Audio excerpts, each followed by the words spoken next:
Kaigaku adalah seorang yatim piatu yang menjalani masa kecil yang sangat sulit dan harus menjadi pencuri hingga memakan makanan sisa hanya untuk bertahan hidup.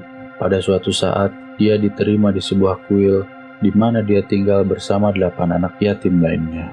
Orang yang merawat anak-anak yatim ini adalah seorang biksu buta bernama Gyomei Himejima. Meskipun mereka serba kekurangan, Gyomei dan anak-anak yatim saling merawat dan hidup bersama sebagai keluarga. Singkat cerita, pada suatu malam, Kaigaku melanggar aturan kuil tentang kembali sebelum gelap. Aturan tentang kembali sebelum gelap sangat penting karena daerah sekitar kuil dikenal dengan aktivitas iblis. Di sisi lain, Gyomei telah mengambil tindakan rutin dalam pencegahan terhadap iblis, yakni dengan membakar dupa bunga wisteria setiap malam untuk menjauhkan mereka.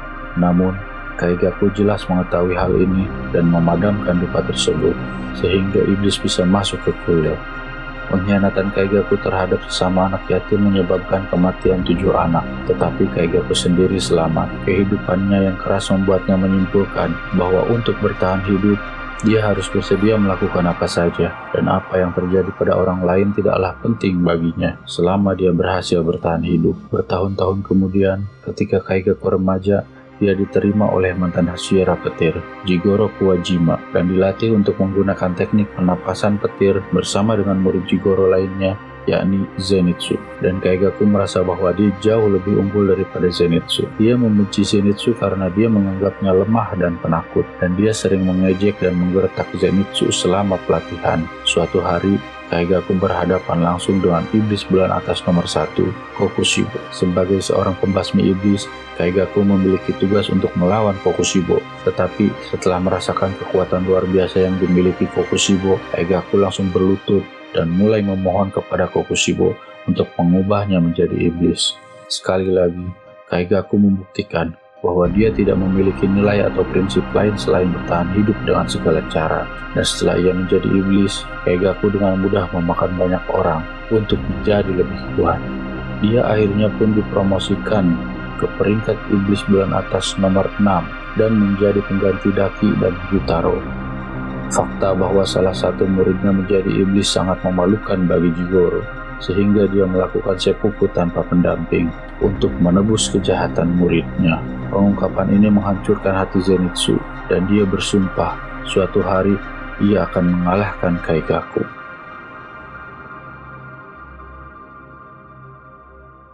Di dalam Infinity Castle yang gelap dan berliku, suara langkah kaki terdengar menggema. Zenitsu Agatsuma, dengan rambut pirangnya yang mencolok, melangkah maju dengan hati yang penuh tekad. Dia tahu siapa yang akan dia temui. Di sudut yang gelap dan suram, di balik pintu besar, berdirilah Kaigaku, mantan kakak kelasnya dan seorang pemburu iblis yang kini telah berubah menjadi iblis. Zenitsu tidak bisa melupakan masa lalu mereka. Kaigaku yang selalu sombong dan penuh dengan kebencian telah mengkhianati semua yang mereka perjuangkan. Perasaannya penuh dengan kemarahan dan kesedihan yang mendalam. Senyum sinis terlukis di wajah Kaigaku yang kini dipenuhi dengan tanda-tanda iblis. Tanpa basa-basi lagi, Kaigaku menyerang dengan kecepatan yang luar biasa, menggunakan kekuatan barunya sebagai iblis bulan atas. Namun, Zenitsu tidak lagi takut seperti dulu. Dia mengingat ajaran gurunya dan rasa tanggung jawab yang dia miliki untuk menghormati warisan gurunya. Zenitsu menarik napas dalam-dalam, memusatkan pikirannya. Kilat mulai berdenyut di sekelilingnya.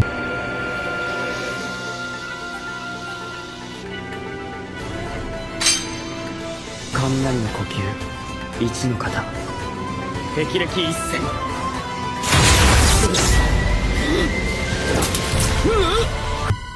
Dalam sekejap mata, Zenitsu bergerak dengan kecepatan yang tak terlihat.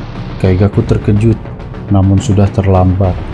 Zenitsu menghantam dengan kekuatan penuh, mengalirkan energi petir yang mematikan melalui tubuh Kaigaku. Kaigaku terjatuh. Tubuhnya terbakar oleh kekuatan petir yang diciptakan oleh Zenitsu.